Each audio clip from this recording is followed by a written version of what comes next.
علاقہ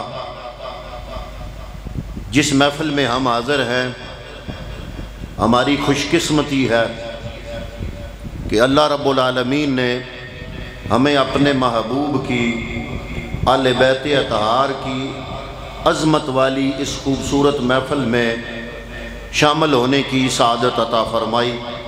دعا کرتے ہیں کہ اللہ رب العالمین اس محفل پاک کو اپنی بارگاہ میں قبول فرمائے۔ جن دوستوں نے، بھائیوں نے، جن عزیزوں نے اس خوبصورت محفل کے انعقاد میں اپنی محنتیں، اپنی کوششیں، اپنی کاوشیں شامل کیں، دعا ہے کہ اللہ رب العالمین ان سب دوستوں، بھائیوں کے رزق میں، علم میں، ایمان میں، عمل میں، زندگی میں اللہ تعالیٰ برکتیں عطا فرمائے۔ چونکہ یہ نگری بڑی پیاری نگری ہے اور علم کی نگری ہے، اور قبلہ حافظ الحدیث کی اس خوبصورت نگری میں مجھ جیسے کاملم کا جمل بندے کا یہاں پر حاضر ہو کے حافظ الحدیث کی اس نگری میں بسنے والے مسلمانوں کے سامنے کچھ بیان کرنا میرے لیے بہت بڑی سعادت ہے۔ تو دعا کرتے ہیں کہ اللہ رب العالمین ہماری اس مشترکہ کاوش کو اپنی بارگاہ میں قبول فرمائے۔ مجھے پتہ چلا ہے کہ قبلہ قاری صاحب بتا رہے تھے کہ اس مسجد کے جتنے بھی متعلقین ہیں ان کی 18-20 سال سے یہ کاوش ہے کہ وہ ہر سال یہ 10 روزہ پروگرام محرم الحرام کے بابرکت دنوں میں امام علی مقام امام حسین اور آپ کے رفقائے کار ان کی خدمت میں ہدیہ محبت پیش کرتے ہیں۔ میں دعا کرتا ہوں کہ اللہ تعالیٰ ان کی ساری ان کوششوں کو اپنی بارگاہ میں قبول فرمائے۔ آج کی جو گفتگو ہے، اس کا عنوان جو مجھے حکم دیا گیا وہ ہے عظمت اہل بیت بزبان صحابہ کرام رضوان اللہ تعالیٰ علیہ مجمعین، اور کچھ گزارشات جو بھی میں نے آپ کی خدمت میں پیش کرنی ہے وہ اسی عنوان کے حوالے سے پیش کرنے کی کوشش کروں گا۔ حضرات محترم، پہلی بات تو یہ ہے کہ ہم تک دین کے حوالے سے جو کچھ بھی پہنچا یہ صحابہ کرام رضوان اللہ تعالیٰ علیہ مجمعین کی وساطت سے پہنچا۔ قرآن رب نے لکھ کر عرش سے نازل نہیں کیا، نہ حضور نے خود لکھا۔ مصطفیٰ کریم صلی اللہ علیہ وسلم کی ادائیں، حضور کی سنتیں، احادیث طیبات اور سنن کی صورت میں ہمیں جو بھی ملا وہ ہم تک پہنچانے والے کون ہیں؟ سارے بولیے۔ تو مجھے کہنے دیجئے کہ صحابہ دین کا ستون ہیں۔ اگر پنجابی میں کہیں تو کہیں گے صحابہ دین کا تھم ہیں، صحابہ دین کی بنیاد ہیں، صحابہ دین کی اصل ہیں، صحابہ دین کی جڑ ہیں۔ جو لفظ میں آپ کی خدمت میں پیش کر رہا ہوں یہ لمبی چوڑی بے شمار تفصیلات کو اپنے دامن میں سموئے ہوئے ہیں، چند الفاظ۔ سارے کے سارے دین کی جڑ کون ہے؟ بنیاد کون ہے؟ اصل کون ہے؟ قرآن ہم تک پہنچانے والے کون؟ احادیث طیبات ہم تک پہنچانے والے کون؟ چاہے آپ بخاری شریف کھول لیں، چاہے مسلم شریف کھول لیں، چاہے ترمذی شریف کھول لیں، چاہے سیاہ ستہ کھول لیں، چاہے سیاہ ستہ کے علاوہ محدثین نے جو محنت کر کے حدیث کے نسخے لکھے ان کی تعداد میں ابھی تھوڑی دیر پہلے ہی گن رہا تھا 42 بنتی ہے۔ اگر سیاہ ستہ کو بھی 6 کتابیں یہ بھی ڈالیں تو 42 کتابیں ہیں اولین حدیث کی۔ ابھی یہ دوسری جو حدیث کی کتب ہے وہ ان بنیادی کتابوں کے بعد ہے، مثلا مشکات شریف، اس طرز کی جو باقی کتب ہیں ان کی تعداد ہے 60 حدیث کی کتابیں، پہلے درجے پہ 6 کتابیں، پھر اس کے بعد 38 کتابیں، اور یہ 6 شامل کریں تو 42 44، اور اس کے بعد دوسرے درجے پہ جب حدیث مثلا جیسے مشکات شریف ہے، بخاری اور مسلم شریف میں جو حدیث متفق ہے، صاحب مشکات نے اس کو اٹھایا، مشکات میں لکھا کہ یہ وہ حدیث ہے جو بخاری میں بھی ہے، مسلم میں بھی ہے۔ میں یہ عرض کر رہا ہوں کہ احادیث کا جو بھی نسخہ اٹھاؤ گے، حدیث کا جملہ بعد میں ہوگا، پہلے کسی نہ کسی صحابی کا نام ہوگا۔ جو نسخہ بھی آپ اٹھائیں، متن بعد میں، راوی کا نام پہلے۔ تو حضرات محترم پھر مجھے کہنے دیجیے کہ آج کا مسلمان صحابہ کا احسان مند کیوں نہ ہو؟ اس لیے کہ آج کے مسلمان کے ہاتھوں میں اگر قرآن آیا تو وہ قرآن بھی پیغمبر سے سن کے صحابہ نے لکھا، صحابہ کے ذریعے آیا، اور اگر حدیث طیبات کا ذخیرہ آیا تو وہ بھی صحابہ کرام رضوان اللہ تعالی علیہ مجمعین کے ذریعے آیا۔ حضرات محترم جب قاری صاحب نے مجھے حکم فرمایا کہ عظمت اہل بیت بازبان صحابہ کرام، تو میں بڑا خوش ہوا کہ کتنا خوبصورت عنوان ہے، کیونکہ جتنی بھی احادیث طیبات آل بیت اطہار کی شان میں نازل حضور نبی کریم نے ارشاد فرمائی، وہ ساری کی ساری احادیث طیبات کے راوی خود صحابہ کرام رضوان اللہ تعالی علیہ مجمعین ہے۔ اللہ رب العالمین نے فرمایا قل، اے میرے محبوب فرما دو، یا اللہ کیا فرمانا ہے؟ اسألکم قل لا اسألکم علیہ اجرا الا المودۃ فی القربى۔ اے میرے محبوب فرما دو، یا اللہ کیا فرماؤں؟ فرمایا اے میرے محبوب ان سے کہہ دو کہ تو نے جو ان کو کلمہ دیا، ایمان دیا، قرآن دیا، اللہ کا عرفان دیا، ان کے دلوں میں گناہوں کی آلودگی تھی، گناہوں کی غلاظت تھی، بت پرستی کی غلاظت تھی، ستاروں کی پوجا، چاند سورج کی پوجا، جانداروں کی پوجا، مختلف چیزوں کی پوجا اور پرستش کی غلاظت ان کے دلوں میں تھی۔ اے محبوب تم آئے، تم نے وہ غلاظت دور کر کے اللہ رب العزت کی توحید کا چراغ ان کے دلوں میں روشن کیا، تو نے ان کو ایمان کی دولت عطا کی، یہ بے ایمان تھے ایمان دیا، تو نے ان کو قرآن دیا، تو نے ان کو اسلام دیا، یہ بے دین تھے دین اسلام عطا کیا۔ اے میرے محبوب اس کے بدلے میں کچھ مانگو ان سے۔ اللہ منگوا رہا ہے، محبوب مانگ رہا ہے، یا اللہ کیا مانگوں؟ اللہ رب العالمین نے فرمایا ہے محبوب نہ درہم و دینار مانگنے ہیں، نہ ریال مانگنے ہیں، نہ ڈالر مانگنے ہیں، نہ روپیہ پیسہ مانگنا ہے، یا اللہ کیا مانگنا ہے؟ فرمایا ایک چیز مانگ لو، الا المودۃ فی القربى۔ اے لوگو میں محمد کلمے کی قیمت تم سے مانگنا چاہتا ہوں، قرآن کی قیمت مانگنا چاہتا ہوں، دین کی قیمت مانگنا چاہتا ہوں۔ تم جہنم کی گھاٹیوں میں تھے، میں محمد عربی نے تم کو وہاں سے نکالا، جنت کی کیاریوں میں پہنچایا۔ اس سارے کام کی قیمت مانگنا چاہتا ہوں۔ یا رسول اللہ کیا مانگ رہے ہیں؟ سونا چاہیے، درہم و دینار چاہیے، ریال چاہیے، پیسہ ٹکا چاہیے۔ فرمایا دنیا کی کوئی چیز نہیں چاہیے، الا المودۃ فی القربى۔ اس کلمے اور قرآن کی قیمت ایک صورت میں چاہتا ہوں کہ میں محمد عربی کے آل بیت سے محبت کرنا۔ تو پتہ چلا اہل بیت کی، اہل بیت سے محبت کرنا کلمے کی قیمت ہے۔ اہل بیت سے محبت کرنا دین کی قیمت ہے، اہل بیت سے محبت کرنا قرآن کی قیمت ہے، اہل بیت سے محبت کرنا ایمان کی قیمت ہے۔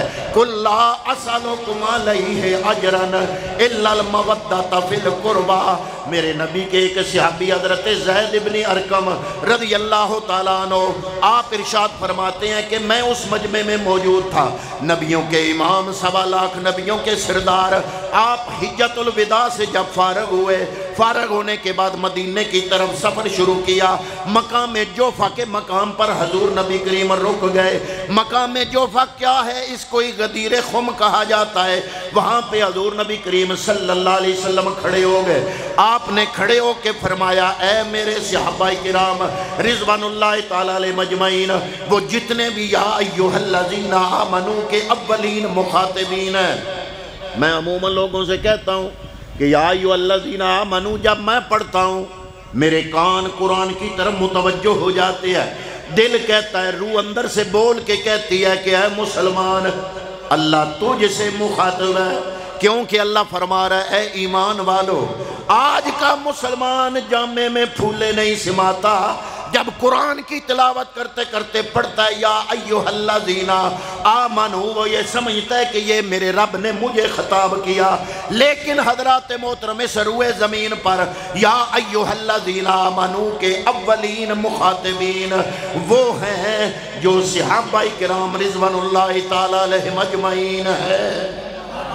یا ایھا الذین آمنو کے پہلے مخاطب اس روئے زمین پر یا ایھا الذین آمنو پورے قرآن میں 99 مرتبہ آیا ہے، 89 مرتبہ رب نے فرمایا یا ایھا الذین آمنو، یا ایھا الذین آمنو کے اولین مخاطبین۔ آپ اندازہ لگائیں پھر جن کو قرآن یا ایھا الذین آمنو کہہ رہا ہے اور اولین مخاطبین ہیں، وہ ہم سے چھوٹے مسلمان ہوں گے کہ بڑے مسلمان ہیں؟ اللہ اکبر! وہ اصل مسلمان ہیں جن کو سب سے پہلے قرآن نے کہا یا ایھا الذین آمنو، اے ایمان والو۔ حضرات محترمون، ایمان والوں سے میرے نبی نے مقام جوفہ کے مقام پر، غدیر خم کے مقام پر خطاب فرمایا۔ حضور نے ارشاد فرمایا، اے لوگو، میں بھی آدم کی اولاد میں سے ہوں، ہو سکتا ہے رب کا فرشتہ آ جائے، اللہ کا بھیجا ہوا فرشتہ ملک الموت آ جائے، میں اس کی آواز پہ لبیک کہہ دوں، میں تمہیں چھوڑ جاؤں، لیکن گھبرانا نہیں، میں محمد چلا جاؤں گا، خالی ہاتھ نہیں جاؤں گا، میں محمد عربی تم سے ہر چیز لے کے نہیں جاؤں گا، بلکہ میں محمد عربی تو چلا جاؤں گا، لیکن تمہیں پریشان ہونے کی ضرورت نہیں، میں تم میں 2 قیمتی چیزیں چھوڑ کے جاؤں گا۔ انا تارکن فیکم الثقلین، میں تمہیں چھوڑ کے جانے والا ہوں، لیکن تم میں 2 قیمتی چیزیں چھوڑ کے جا رہا ہوں۔ میں قربان جاؤں، میرے نبی نے یہ نہیں فرمایا 2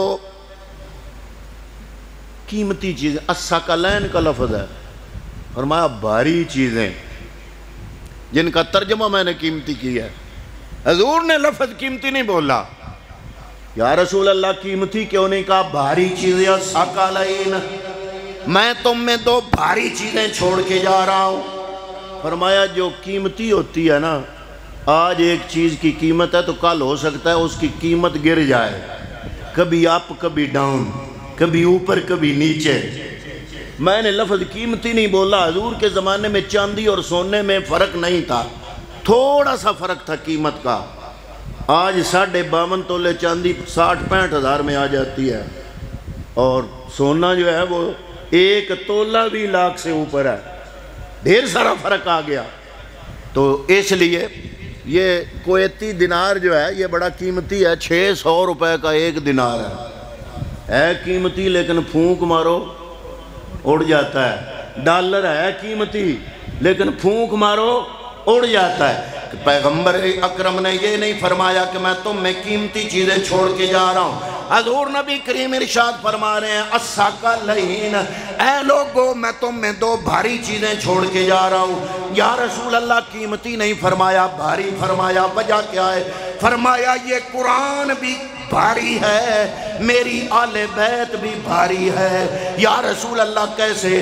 فرمایا چاہے دنیا کا کوئی بھی نظام آ جائے، سوشلزم آ جائے، کمیونزم آ جائے، جمہوریت آ جائے، پارلیمانی نظام آ جائے، صدارتی نظام آ جائے، کوئی بھی نظام آ جائے، یہ قرآن کا نظام سب کے آگے ڈٹا ہوا ہے، سب کے آگے اس کی حقیقت مسلم ہے، یہ واضح ہے، یہ بھاری ہے۔ فرمایا چاہے کچھ بھی ہو جائے، اگر کوئی مولوی قرآن کا غلط ترجمہ کر لے، غلط تشریح کر لے، غلط تفسیر کر لے، کسی کی غلط تشریح، غلط تفسیر، اس کی اپنی قدر میں تو کمی کر سکتی ہے، لیکن قرآن اپنی جگہ پہ اٹل ہے، قرآن کی حقیقت میں کوئی فرق نہیں آتا۔ جس طرح قرآن اپنی جگہ پہ اٹل ہے، یہ کسی کے غلط ترجمے، غلط تفسیر، غلط تشریح سے یہ متاثر نہیں ہوتا۔ اسی طرح فرمایا میرے نبی کی آل بیت بھی بھاری ہے۔ یا اللہ کیسے؟ فرمایا چاہے یزیدی فوج لاکھوں تک پہنچ جائے، سارا زور لگا لے اور یہ صرف تعداد میں 72 بن جائیں، لیکن یہ اتنے بھارے ہوں گے، وہ لاکھوں کے لاکھوں ظلم و ستم کر کے بھی وہ شکست کھا جائیں گے، یہ شہادت قبول کر کے بھی کامیاب ہو جائیں گے۔ نعرہ تکبیر، نعرہ رسالت، نعرہ تحقیق، نعرہ حیدری۔ حضرت زید ابن ارقم فرماتے ہیں کہ حضور نبی کریم نے فرمایا انا تارکن فیکم الثقلین، میں جا رہا ہوں تمہیں چھوڑ کے جا رہا ہوں، لیکن تم میں دو چیزیں چھوڑ کے جا رہا ہوں۔ یا رسول اللہ وہ کون سی ہیں؟ فرمایا اولہما کتاب اللہ فیہ الہدی والنور، ان میں سے پہلی چیز اللہ کی کتاب ہے، اس میں ہدایت اور اللہ کا نور ہے، اور دوسری چیز فرمایا وَأَهْلُ بَيْتِي أُذَكِّرُكُمُ اللَّهَ فِي آلِ بَيْتِي أُذَكِّرُكُمُ اللَّهَ فِي آلِ بَيْتِي۔ کملی والے نے 2 مرتبہ فرمایا اے میرا کلمہ پڑھنے والے میرے غلاموں، میں اپنی آل بیت کے حوالے سے تمہیں اللہ کی یاد دلاتا ہوں۔ یعنی میری آل بیت کا خیال رکھنا یہ کوئی چھوٹا عنوان نہیں ہے۔ حضور نبی کریم فرما رہے ہیں میں اپنی آل بیت کے حوالے سے تمہیں اللہ کی یاد دلاتا ہوں، میری آل بیت کی قدر کو پہچاننا، میرے آل بیت کی عزت کو پہچاننا، میرے آل بیت کے مقام اور محبت کو پہچاننا۔ اسی لیے تو اللہ رب العالمین نے فرمایا اے میرے محبوب ان سے کہہ دو کُلَّا أَسْأَلُكُمْ عَلَيْهِ أَجْرًا إِلَّا الْمَوَدَّةَ فِي الْقُرْبَى، إِلَّا الْمُحَبَّةَ نہیں فرمایا، مودّۃ فرمایا۔ محبت کے بغیر بھی بندہ زندہ رہ سکتا ہے، لیکن مودت کیا ہے؟ فرمایا مچھلی کی پانی کے ساتھ محبت نہیں ہوتی، مودت ہوتی ہے۔ اگر پانی نہ رہے مچھلی کی موت واقع ہو جاتی ہے۔ اسی لیے بندہ مومن کے ایمان کے لیے آل بیت کی محبت نہیں بلکہ مودت ضروری ہے۔ آل بیت کے ساتھ مودت ہوگی تو ایمان قائم رہے گا۔ یہی وجہ ہے کہ حضرت ابو بکر صدیق رضی اللہ تعالیٰ عنہ، آپ کا بڑا مشہور جملہ بخاری شریف کے اندر موجود ہے، اور بخاری شریف کی کتاب 3712 نمبر ہے حدیث طیبہ کا۔ حضرت صدیق اکبر ارشاد فرماتے ہیں صلۃ و قرابت رسول اللہ صلی اللہ علیہ وسلم احب الیہ من صلۃ قرابتی۔ حضرت صدیق اکبر فرماتے ہیں کہ مجھے اپنے اعزاء و اقربا، اپنے عزیز و اقارب سے صلہ رحمی کرنا اور محبت سے پیش آنا اس سے زیادہ محبوب ہے کہ میں اپنے محبوب مصطفیٰ کریم کی آل بیت کے ساتھ محبت سے پیش آؤں۔ یہ جناب سیدنا صدیق اکبر رضی اللہ تعالیٰ عنہ کا ارشاد ہے۔ بلکہ حضرت عبداللہ ابن مسعود رضی اللہ تعالیٰ عنہ، آپ نے تو کمال کر دیا، آپ کا ارشاد ہے، اور دیلمی میں موجود ہے، اخرجہ الدیلمی فی مسند فردوس، اور حدیث کا نمبر ہے 2721۔ آپ فرماتے ہیں حضرت عبداللہ ابن مسعود، آپ فرماتے ہیں حب آل محمد خیر من عبادت سنتین۔ حضرت عبداللہ ابن مسعود فرماتے ہیں کہ رسول اللہ کی آل سے محبت کرنا 1 سال کی عبادت کرنے سے افضل ہے۔ نعرہ تکبیر،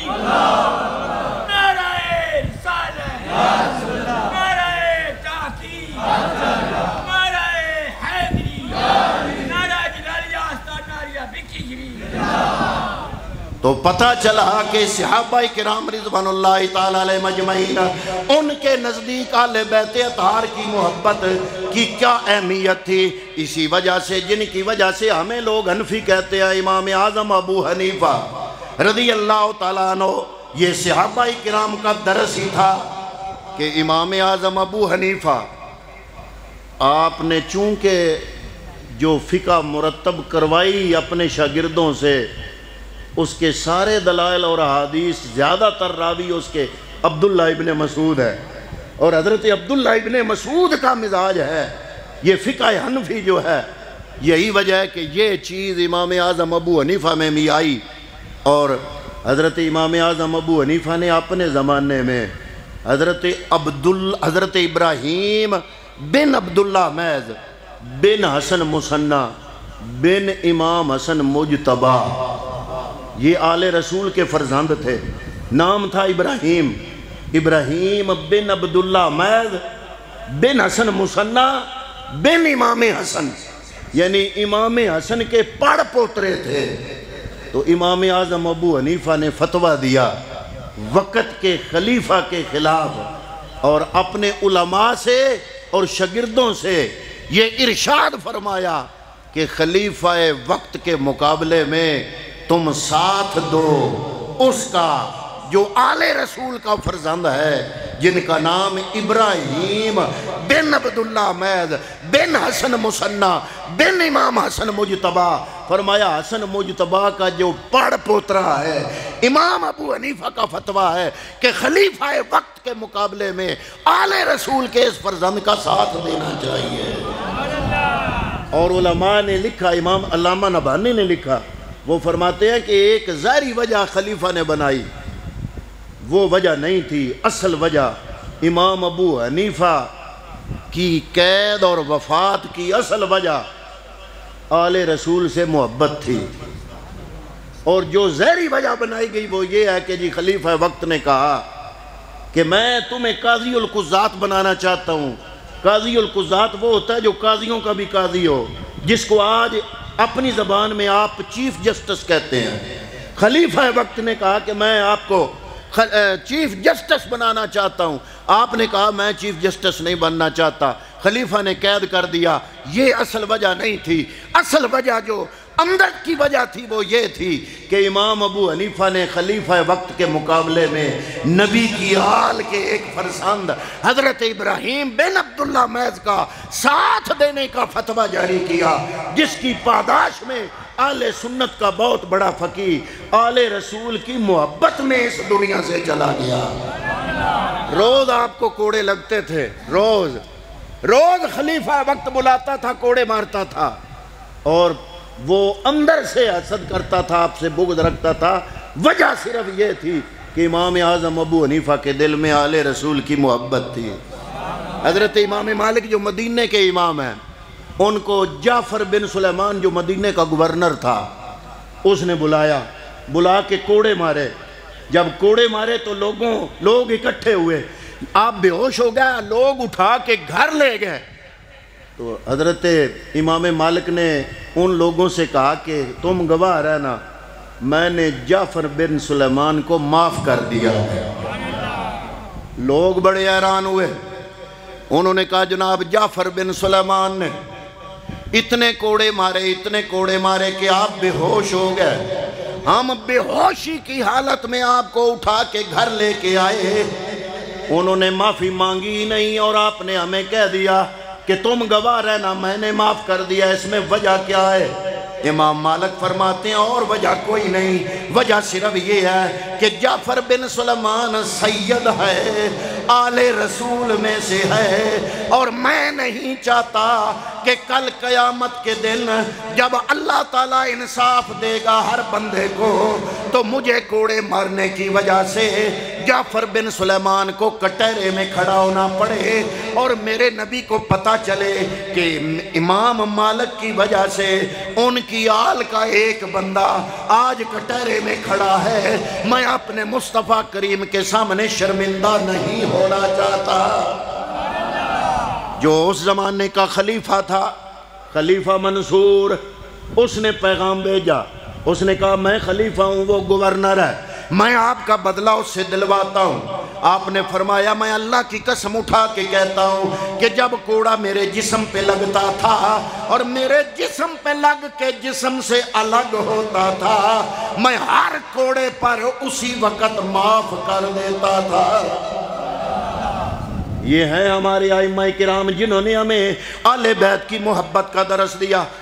آل نبی کی محبت میں امام شافعی بہت بڑے امام، امام مالک، امام احمد بن حنبل، امام ابو حنیفہ، یہ چار ہی امام ہیں فقہ کے، چاروں آل بیت کی محبت میں اس دنیا سے گئے۔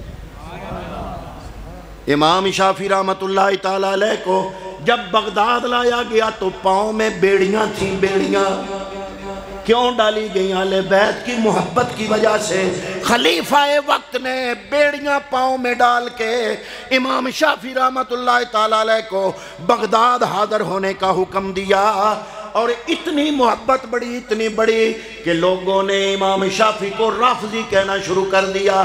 اتنی محبت تھی امام شافعی کے دل میں کہ اس وقت کے لوگوں نے یہ کہنا شروع کر دیا کہ امام شافعی شیعہ ہو گیا ہے۔ آپ نے وہاں پہ شعر پڑھا، آپ نے فرمایا لو کان رفضان حب آل محمد فلیشہد الثقلان انی رافضون۔ آپ نے فرمایا اگر مصطفیٰ کریم کی آل بیت سے محبت کا نام شیعت ہے تو دونوں جہان گواہ ہو جاؤ میں سب سے بڑا شیعہ ہوں۔ اور آپ نے اگلا شعر، چونکہ آپ شاعر تھے، اگلا شعر فرمایا آل بیت کو مخاطب کر کے فرمایا یکفیکم من عظیم الفخر انکم من لم یصلی علیکم لا صلاۃ لہ۔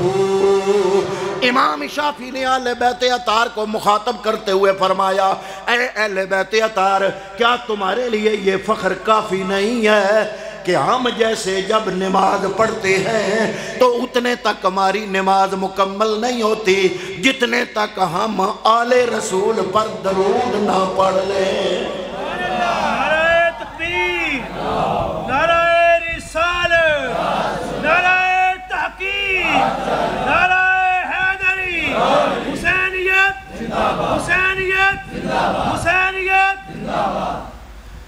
حضرت امام شافعی رحمت اللہ تعالیٰ علیہ نے بڑی شاعری کی ہے آل رسول کی محبت میں، اور مخاطب کر کے فرمایا، عرض کی کہ اے آل رسول یکفیکم من عظیم الفخر، تمہیں یہ فخر